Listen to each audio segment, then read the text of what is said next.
డబ్బు, అనారోగ్యం, ఉద్యోగం, వ్యాపారం అప్పులతో బాధపడుతున్నారా? వెంటనే JKR గురువు గారికి కాల్ చేసి అపాయింట్మెంట్ తీసుకోండి. నమస్తే, వెల్కమ్ టు సుమన్ టీవీ. ప్రస్తుతం మనతో పాటు కేరళ జ్యోతిష శాస్త్ర నిపుణులు, law of attraction, life and money coach, అంతేకాకుండా హస్త సాముద్రికలో నిపుణులైన, అంతేకాకుండా మనకి పుట్టుమచ్చల శాస్త్రం, ప్రశ్న శాస్త్రం ద్వారా మనకి జ్యోతిష్యం చెప్తారు బహుముఖ ప్రజ్ఞాశాలి డాక్టర్ బ్రహ్మశ్రీ JKR గురువు గారు ఉన్నారు. వీరితో ఈ రోజు కొన్ని విషయాల గురించి మనం చర్చిద్దాం. నమస్కారం నమస్కారం అమ్మా.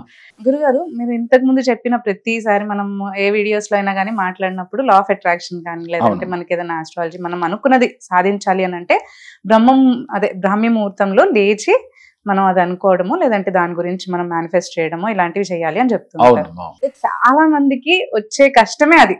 అంటే బ్రాహ్మీ ముహూర్తంలో లెగడమే చాలా మందికి ప్రాబ్లం గా అనిపిస్తూ ఉంటుంది. ఫస్ట్ అసలు బ్రాహ్మీ ముహూర్తంలో లెగాలి అంటే ఎలాంటి క్రియలు కానీ చేయాలంటే అని మీరు చెప్తారా? మంచి క్వశ్చన్ అడిగేవారు తల్లి. వాస్తవంగా మనం ఏ పూజ చేసినా, ఏ మేనిఫెస్ట్ చేసినా, అలాగే బ్రాహ్మీ ముహూర్తంలో చేస్తే అద్భుతమైన ఫలితాలు వస్తాయని చెప్తాం. ఎందుకనంటే ఆ టైంలో డివైన్ పవర్ చాలా బాగా ఉంటుంది.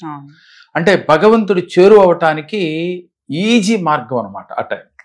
చాలా అమృత గడియలు. ఇంకా చెప్పుకుంటూ పోతే ఆ సమయానికి చాలా అద్భుత ఫలితాలు వస్తాయని చెప్తూ ఉంటాం. మరి అసలు మీరు లేవలేకపోతున్నారు కదా, ఒక రోజు కష్టం మీద లేచి రెండో రోజు నా వల్ల కావట్లేదని వదిలేస్తున్నారు కదా. ఏదైనా వరుసగా మన మైండ్కి ఒక అలవాటు చేయాలమ్మా.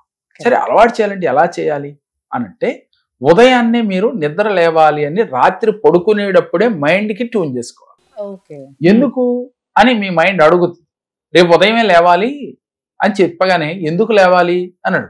ఎందుకని? చక్కగా 7-8 దాకా పడుకునే అలవాటు కదా ఇప్పుడు దాకా, అందువల్ల ఎందుకు అని అడుగుతుంది. అడిగినప్పుడు మీ మైండ్కి మీరు ఏం చెప్పాలంటే, అయ్యా నేను కోటీశ్వరులు కావాలి, నేను ఉన్నతంగా ఎదగాలి, ఆరోగ్యవంతుడిగా ఉండాలని నేను అనుకుంటున్నాను, అందుకని రేపు పొద్దున నేను 5ంటికే లేస్తున్నాను, నువ్వు 5ంటికే నన్ను లేపుతున్నావు అని మైండ్కి మీరు ట్యూన్ చేసుకోవాలి. అయితే ట్యూన్ చేసుకున్నంత మాత్రం లేచిపోతామంటే లేవలేం. ఒకసారి 2 సార్లు చేస్తే, అంటే ఒక చిన్నపిల్లవాడికి ఒకసారి ఒక లెసన్ లో చెప్పినప్పుడు వెంటనే అర్థం కాదు. అట్లాగే మన మైండ్ కూడా అంతే, కత్తి మొరాయిస్తూ ఉంటది. కంప్యూటర్ మొరాయిస్తున్నప్పుడు ఒకసారి మనకి ఎలా అయితే ఇబ్బందిగా ఉంటుందో అలాగే మనకి ఇబ్బంది పడతాం. కానీ మనం 1-2 సార్లు ట్రై చేస్తే ఆటోమేటిక్గా అది కూడా మన లైన్లోకి వచ్చేస్తామా. మీరు ఏం చేయాలంటే, పొద్దున్నే లేవాలని చెప్పి రాత్రి మైండ్కి ట్యూన్ చేసి పడుకుంటారు. ఫస్ట్ లో మీరు కొంచెం అలారాలు, అంటే ఫోన్స్ వచ్చినాయి కాబట్టి ఫోన్లో అలారం అలా పెట్టుకుని లేవచ్చు. ఇలా క్రమక్రమేపీ అలవాటు అయితే ఆటోమేటిక్గా మనం ఆ టైంకి లేచే అలవాటు, మీ మైండ్ ఆ టైం సరిగ్గా లేపేస్తాం, ఇంకా అలారంతో పని లేదు. అయితే మీరు అసలు ఎలా ఉంటే ఆ టైంకి లేవగలరు అంటే, రాత్రి లేటుగా పడుకుంటే ఎర్లీగా లేవలేము. ఇది సహజంగా అందరికీ తెలిసింది. రెండోది, ఎర్లీగా పడుకోవాలి. పడుకోవడంతో పాటుగా మన ఆహారం కూడా సాత్విక ఆహారం తీసుకోవాలి. మనం బెర్రుగా తినేసి రాత్రి 8-9ంటికి పడుకుంటే మనం మెలకు రమ్మంటే ఏమొస్తుందమ్మా? రాదు, బద్ధకంగా ఉంటది, లేవలేము. అందుకని మనం ఏం చేయాలి? రాత్రిపూట మితాహారం తీసుకోవాలి. మాక్సిమం ఫ్రూట్స్ తీసుకుంటే మంచిదని నేను చెప్తాను. ప్రేక్షకులు కొంతమందికి ఇబ్బందిగా ఉంటది కాబట్టి ఏదైనా మీరు తీసుకునే ఆహారం లైట్ ఫుడ్ తీసుకోండి. అయితే ఎలా తీసుకోవాలి? చాలా ఎర్లీగా తీసుకోవాలి. నా లెక్క అయితే సూర్యాస్తమయానికి ముందుగా తీసుకోవాలి. 6 లోపు తీసుకోవాలి. సరే సార్, అది కష్టం అనుకున్న వాళ్ళు కనీసం 7కి మీరు కంప్లీట్ చేసేసి ఎర్లీగా లేవటం కోసం మైండ్కి మరలా ఫుడ్ ట్యూన్ చేయాలి. నేను పొద్దున్నే 5-4 మీ ఇష్టం, 4 నుంచి 5 లోపుగా నిద్ర లేస్తున్నాను. 4 నుంచి 5 లోపుగా దాన్ని చెప్పకూడదమ్మా. నేను 4ంటికే లేస్తున్నాను లేక 5ంటికే లేస్తున్నాను మీరు ట్యూన్ చేయాలి. ఇలా అలవాటు చేయాలి.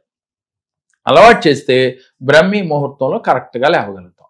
ఎవరైతే టైంకి లేచారో వారికి 100% వారు అనుకున్న కోరికలు ఈజీగా తీరుతాయమ్మా. అప్పుడు మీరు చేసే మేనిఫెస్ట్ ఈజీగా మీకు ఫలిస్తుంది. అప్పుడు మీరు చేసే సంకల్పాలు ఈజీగా భగవంతుడి నుంచి మనకి అందుకోగలుగుతాం. కానీ వాస్తవానికి సూర్యోదయానికి ముందుగా నిద్ర లేచిన వాళ్ళు జీవితంలో ఉన్నతంగా ఎదిగినట్లుగా మనకి పురాణాలు తెలియజేస్తున్నాయి.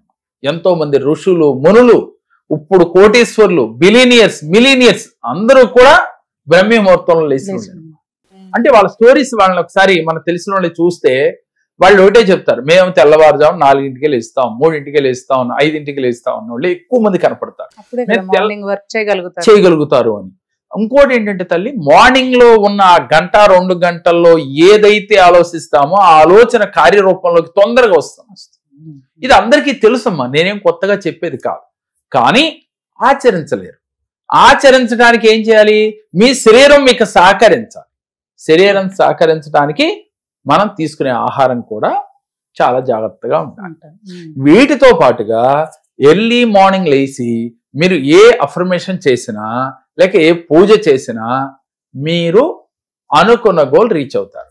ఎన్నిటికన్నా మించి ఇంకోటి ఉందమ్మా. ఏంటి అంటే మీ శరీరం మీకు సహకరించాలి అంటే బాడీ ఫిట్ గా ఉండాలి. మీకు 60 ఏళ్ళు రాని, 70 ఏళ్ళు రాని, 40 ఏళ్ళు రాని మీ బాడీ మీ మాట వినాలి. అప్పుడే మీరు ఎర్లీగా లేవగలుగుతారు. ఆహార నియమం ఒకటి, మైండ్కి ట్యూన్ చేయటం ఒకటి, రెండోది మీ బాడీ హెవీగా ఉండకూడదు. అంటే మీ వయసుకు తగ్గట్టుగా మీరు ఎన్ని కేజీలు అయితే వెయిట్ ఉండాలో అన్ని కేజీలు మాత్రమే ఉండాలి. అప్పుడు ఏమవుతుందమ్మా, ఎక్కడ మీకు కాళ్ళ నొప్పులు చేతుల నొప్పులు ఉండవు. మీ వెయిట్ చాటి మీద పడి ఇబ్బంది పెట్టదు. కాబట్టి మనం ఏం చేయాలి? వెయిట్ ని తగ్గించుకునే ప్రయత్నం చేయాలి, ఎక్కువ ఉండాలి. దీంతో పాటుగా ఫిజికల్ యాక్టివిటీస్ ఉండాలి. కుదిరితే రోజు ఒక అరగంట గంట వాకింగ్ చేయాలి, ఎక్సర్సైజ్ చేయాలి. ఇంకా ఓపుకున్న వాళ్ళు యోగా చేయాలి. ఎన్నిటితో పాటుగా ధ్యానం చేయాలి. ఇలా ఎవరైతే చేస్తారో వారికి ఎర్లీ మార్నింగ్ లేవటానికి క్రమక్రమేపి, అంటే ఒక రోజు రాదు, 2 రోజులు రాదు, వారం రోజుల పాటు ఎవరైతే మీ శరీరాన్ని మీ మనసుని ఇలా ఎప్పుడైతే మీరు ఎర్లీ మార్నింగ్ లేవటం అలవాటు పడ్డారో కరెక్ట్ గా మీ జీవితం మీరు కోరుకున్నట్టుగా వచ్చేస్తుంది. ఎంతో మంది చెబుతున్నారు కదా, మేము ఎర్లీ మార్నింగ్ లేసి ఇంత ఇదిగానే సక్సెస్ అయ్యానని. మరి మీరు ఎందుకు సక్సెస్ కావాలని కోరుకుంది కానీ ఆచరణ లేదు. అంటే కోరిక ఒకటే సరిపోదమ్మా. పొద్దున్నే లేచి నేను మేనిఫెస్ట్ చేస్తాననేది కుదరదు. మీరు లేచినప్పుడు చేస్తే కుదరదు కదా, దానికి కూడా ఒక సమయం సందర్భం ఉంది. అంటే ప్రతిదీ ఒక థియరీ ప్రకారం మనం చేసినట్లయితే జీవితంలో ఉన్నతంగా ఎదగలుగుతాం. ఉదాహరణకి నేనైనా అంతేనమ్మా, రోజు 4ంటికి లెగాల్సిందే. అది రాత్రి 10ంటికి పడుకున్నా 11ంటికి పడుకున్నా 4ంటికి ఎటువంటి పక్షంలో లేచి తీరాల్సిందే. అంటే మనం అలారాలు పెట్టుకుని లేపితే అనటానికి లేదు. గతంలో నేనైనప్పటికీ అలారం పెట్టుకుని లేచిన వాడిని. కాలక్రమేణా కొన్నాళ్ళ తర్వాత అలారంతో మనకు పని లేదమ్మా, 4 గంటలు లేపేస్తా ఉంటాం. కాబట్టి మీరు కూడా చేసి చూడండి, 100% లేచి తీరుతారు. ఇలా లేవటం వల్ల మనం ఏది పట్టుకుంటేది బంగారం అయిపోతుంది. అప్పుడు మీరు మేనిఫెస్ట్ చేసిన మీ ఇంట్లో మీరు అనుకున్న కోరికలు మీ ఇంట్లోకి నడిచి వచ్చేస్తాయి. అంటే మీ సంకల్పాలన్నీ చేస్తే. మరి దీంతో పాటుగా మనం ఏం చేయాలంటే ఓం సిద్ధ సంకల్పాయ నమః, ఓం సిద్ధ సంకల్పాయ నమః. ఏంటి సిద్ధ సంకల్పము అంటే నేను ఏదైతే సిద్ధించాలనుకున్నానో ఆ సంకల్పం నెరవేరినట్లుగా ఫీల్ అవుతూ ఓం సిద్ధ సంకల్పాయ నమః అనే మంత్రాన్ని రోజు 21 సార్లు ఒక 41 రోజులు చేయాలి. సంకల్పం చేసుకుని సంకల్పం నెరవేరినట్లుగా ప్రతిరోజు ఒక అరగంట ధ్యానం చేయాలమ్మా. ధ్యానం చేసేటప్పుడు మీ ఇష్టదైవాన్ని ఊహించుకుని చేస్తారా సరే, అలవాటు అయ్యే వరకు. లేదు శ్వాస పైన ఇన్హీల్ ఎక్సీల్ పైన మీ మనసు పెట్టి చేస్తారా ఓకే. ఏది చేసినా ధ్యానం చేయాలి. దీనితో పాటుగా మీరు ఉన్నతంగా ఎదగాలి, గొప్పవాడిగా ఉండాలి, మంచి మంచి ఆలోచనలు బ్రెయిన్కి రావాలి అంటే మీరు వారం రోజుల్లో 1 రోజు మౌన వ్రతం పాటించాలి. వారానికి 1 రోజు మౌన వ్రతం. ఒక శనివారం సపోజ్ మీ ఇష్టదైవం, ఆ రోజు నేను ఎవరితో మాట్లాడను అని మీరు సైకిల్ తప్ప మాట్లాడకూడదు అనుకోండి. ఇలా వారానికి 1 రోజు మౌన వ్రతం పాటిస్తే, ఒక మనిషి 1 రోజు కనుక మాట్లాడటం మానేస్తే మీ బ్రెయిన్ కి ఎన్నో క్యాలరీల ఎనర్జీ పెరుగుతుంది. అంటే వర్కింగ్, ఇప్పుడు అందరు వర్కింగ్ కాబట్టి వాళ్ళందరూ మాట్లాడక తప్పదు. కాబట్టి ఇంట్లో ఉన్నవారు, అవకాశం ఉన్నవారు, అందరినీ మనం వద్దని చెప్పడానికి లేదు. వాళ్ళు ఏం చేయాలి, 15 రోజులకో 10 రోజులకో హాలిడే వస్తుందమ్మా. హాలిడే రోజన్నా కనీసం నెలలో 1 రోజు 2 రోజు, సండే కావచ్చు ఇంకోటి ఏదో ఒక రోజు ఒక డే పెట్టుకుని మౌన వ్రతం పాటించి, ఈ మౌన వ్రతం రోజు మీరు ప్రశాంతంగా కూర్చుని మిమ్మల్ని మీరు క్వశ్చన్ చేసుకుంటూ ఉన్నారు. ఎవరి దగ్గరికి వెళ్ళి మీరు అడగద్దు, లేదు ఒక అద్దం ముందు నుంచుని మిమ్మల్ని చూస్తూ మిమ్మల్ని మీరే క్వశ్చన్ చేసుకోవాలి. మీ ప్రతిబింబాన్ని చూస్తూ నువ్వేం చేయాలనుకుంటున్నావు, నువ్వు జీవితంలో ఎలా ఎదగాలనుకుంటున్నావు, అసలు నీ గోల్స్ ఏంటి, నీ గోల్స్ ని ఎప్పుడు రీచ్ అవ్వాలి, ఏ టైంలో రీచ్ అవ్వాలని నువ్వు ప్లాన్ చేసుకుంటున్నావు అని మిమ్మల్ని మీరు మనసులో, అది కూడా పైకి మాట్లాడొద్దు, మనసులోనే అడగండి. ఇలా అడుగుతూ అద్దంలో చూస్తూ మాట్లాడుకుంటూ తర్వాత కళ్ళు మూసుకుని ధ్యానం చేస్తూ ఇలా నెలకు ఒక్క రోజు గడిపిన ఇలా 2-3 నెలలు గడిచేలోగా మీకు ఆన్సర్ వచ్చేస్తుంది.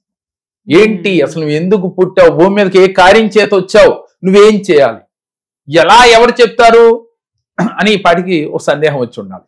భగవంతుడు ఎక్కడో లేడు మనలోనే ఉన్నాడు అని చెప్పుకుంటాం కదమ్మా. మన ఆత్మే పరమాత్మ అని చెప్తున్నాం కదా. అంటే మనలో ఉన్న భగవంతుడు మనలోంచి ఆన్సర్ తీసుకొచ్చి చెప్తాడు. మీలోంచి ఒక ఆన్సర్ వస్తుంది. ఓ నువ్వు దీనికోసం పుట్టావు, కానీ నువ్వు ఏం మార్చుకోవాలి, నువ్వు ఇప్పటి వరకు ఏం తప్పులు చేసావు అనేది కూడా మిమ్మల్ని గైడ్ చేస్తూ ఉంటుంది మీ అంతరాత్మ. ఇలా ఎప్పుడైతే తమ అంతరాత్మతో ఎవరైతే మాట్లాడుకున్నారో వాడు తప్పు చేయలేడు. మనసుతో చేయలేడు, మాటలతో చేయలేడు, చేతలతో చేయలేడు. ఎప్పుడైతే తప్పు చేయలేదో, ఎప్పుడైతే ఎదుటి వ్యక్తి పైన కృతజ్ఞతా భావం కలిగి ఉన్నాడో, ఎప్పుడైతే ఎదుటి వ్యక్తిని శత్రువులాగా చూడటం లేదో, వీరికి అంత ఆనందమే కదా. శత్రువు లేనప్పుడు టెన్షన్ లేదు. అలాగే పని ఉంది, అమ్మో ఆ పని చేయలేను అనే ఒక భయం ఉంటేనే టెన్షన్ వస్తుంది. అమ్మ ఒకటే పెట్టుకోవాల్సింది ప్రతి మనిషి, టెన్షను భయము 2 అన్నదమ్ములు. గుర్తుపెట్టుకోరా, టెన్షను భయము 2 కూడా అన్నదమ్ములు లాంటి. ఎలా భయం వచ్చింది టెన్షన్ వస్తుంది, టెన్షన్ వచ్చింది వెనకాలే భయం వస్తుంది. అమ్మో నా టెన్షన్ ఉందంటే భయం వచ్చేసినట్టే, అలా భయం వేస్తుందంటే టెన్షన్ వచ్చేసినట్టే. కాబట్టి ఈ 2 అన్నదమ్ములు లాంటివి, ఒకటి వెనకాల ఒకటి ఉంటాయి. కాబట్టి ఈ రెండింటిని రాకుండా చూసుకోవాల్సిన బాధ్యత మనదే. కాబట్టి నాకు భయం వేస్తుంది అన్నవాడు జీవితంలో సక్సెస్ కాలేరమ్మా. దాన్ని జయించాలంటే నేను చెప్పిన విధంగా ప్రతిరోజు బాడీ ఫిట్నెస్ ఉండాలి, ధ్యానం ఉండాలి, అదేవిధంగా ఎర్లీగా పడుకోవాలి, ఎర్లీగా లేవాలి, ఆహార నియమాలు ఉండాలి, అలాగే మీ గోల్స్ పైన మీ మనసు పెట్టాలి. నెలకు ఒక్కసారన్నా కనీసం మౌన వ్రతం చేయాలి. కుదిరిన వారు వారానికి ఒకసారి చేయొచ్చు, కుదిరిన వారు నెలకు 1-2 సార్లు చేయొచ్చు. ఇలా చేసి మీ యొక్క ప్రతిబింబంతో మీరు క్వశ్చన్ చేసి మాట్లాడుకోండి. అలాగే మీరు ఇప్పటి వరకు ఏం తప్పులు చేశారనేది గుర్తించండి. మాటలతో చేశారా, చేతలతో చేశారా అని ఒక్కసారి మీరు మనసుకు మీకు తెలుసు కదా. మీ చిన్నప్పటి నుంచి కూడా అంటే చూడండమ్మా, మీ మెమరీ ఎంత ఉంటదంటే మీ బాల్యంలో ఊహ తెలిసిన కానీ ఇప్పటి వరకు మీరు మనసు పెడితే అన్ని గుర్తొస్తాయి. ఎప్పుడైనా మీరు ట్రై చేసి చూడండి. అంటే బాల్యంలో ఐదో సంవత్సరం నుంచి మనకు ఎంతో కొంత అవగాహన ఉంటుంది కదా. ఈ 5వ సంవత్సరంలో ఏ స్కూల్కి వెళ్ళాం, ఏ మాస్టర్, అన్ని కూడా గుర్తొస్తాయి మనకి. మన ఇంటి పక్కన ఎవరు ఉన్నారు, మన బంధువులు ఎలా ఉన్నారు, ఆ టైంలో ఏం జరిగింది, అన్ని కూడా మనకు గుర్తొస్తాయి. ఇంతటి మెమరీ కలిగింది మనం స్టోరీ ఇచ్చి చదవమంటే మర్చిపోతుంటాం. కారణం ఏమిటి అంటే అది ఇంట్రెస్ట్ గా జరిగిపోయిన దాని మీద ఎక్కువగా మమేకమై మనసు పెట్టా కూడా అన్ని గుర్తొస్తాయి. నీకు ఇంట్రెస్ట్ దీని మీద లేదు, ఇప్పుడు చదవాలని నీకు అనిపించదు, ఎంత చదివినా నీ మనసుకి ఎక్కదు, పిల్లలకైనా పెద్దలకైనా.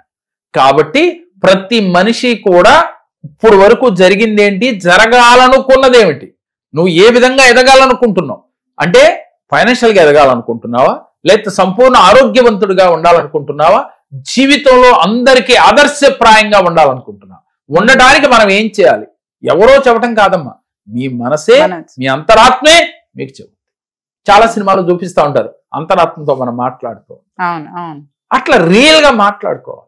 అలా ఎప్పుడైతే అప్పుడు మీ జీవితంలో అంటే మీకు మార్పు కావాలి అనుకున్నవాడు, ఏదో సాగిపోతుందిలే జీవితం అనుకున్న వాళ్ళకి ఎన్ని అక్కర్లేదు కదా. పొద్దునే లేవాల్సిన పని లేదు, వచ్చింది తింటున్నాం పడుకున్నాం లైఫ్ వెళ్ళిపోతుంది. ఏదో లేదు చెప్పేవాడు అలా చెప్తా ఉంటాడు, ఇవన్నీ సాధ్యమా అనుకున్న వాళ్ళకి మనం చెప్పలేం. ఉన్నతంగా ఎదగాలి, 10 మందికి ఆదర్శప్రాయంగా ఉండాలి, 10 మంది మనం చూసి నమస్కారం చేయాలి, 10 మంది మన గౌరవించాలి అనుకున్న ప్రతి ఒక్కరూ కూడా మీలో మీరు చూసుకుంటూ మీ తప్పుల్ని తెలుసుకుని అది మార్చుకుంటూ మీరు ఈ దినచర్య చేసుకుంటూ వెళ్తే అమ్మా ఈజీగా మేనిఫెస్ట్ చేయొచ్చు. ఈజీగా మీకు కోరిన కోరికలు వచ్చేస్తాయి. కారు వస్తుంది, బంగ్లా వస్తుంది, ఇల్లు వస్తుంది, అన్ని హోదాలు వస్తాయి. కాకపోతే చేయటమే కష్టం. ఫస్ట్ అలవాటు చేసుకోవాలి. అది అలవాటు చేస్తే అది మనకి జీవితాంతం కూడా అది ఒక ట్రాక్ లో పడిపోతుంది. ఉదాహరణకి అన్నం తినాలి టైంకి 12 కల్లా 12-1 గంటకి ఆకలేస్తుంది కదా, రెగ్యులర్ గా మనం వెళ్ళిపోతూ ఉన్నాం కదా. అన్నం తినడానికి టైం ఉంటుంది, పొద్దునే లేవలేము. అలాగే ధ్యానం చేయండి అమ్మా అంటే టైం లేదు, పూజ చేయడానికి టైం లేదు.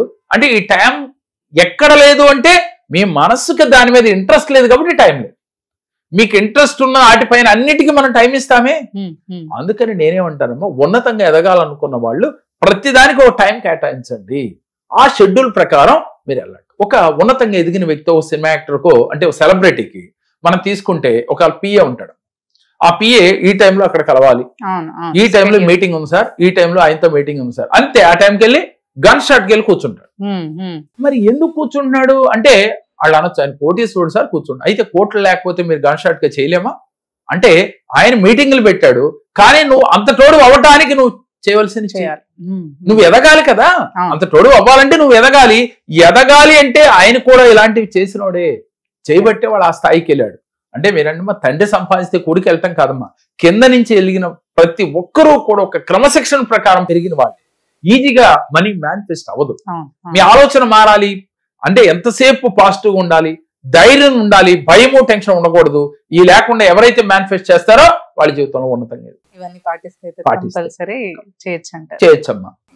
ధన్యవాదాలు. నమస్కారం. ప్రేక్షకులకు నమస్కారం. నేను యూట్యూబ్ లో జేకేఆర్ గారు సార్ కలిసి చూసి నా ఆర్థిక ఇబ్బందుల వల్ల జేకేఆర్ గారిని విశాఖపట్నంలో కలవడం జరిగింది. నాకు జేకేఆర్ గారు కొన్ని రెమెడీస్ చెప్పారు, అవన్నీ నేను పాటించడంతో నా ఆర్థిక ఇబ్బందులన్నీ కొంచెం తొలగిపోయాయి. కాబట్టి జేకేఆర్ గారికి మనస్ఫూర్తిగా వేలవేల నమస్కారాలు చేస్తూ ధన్యవాదాలు తెలుపుకుంటూ సెలవు తీసుకుంటాను.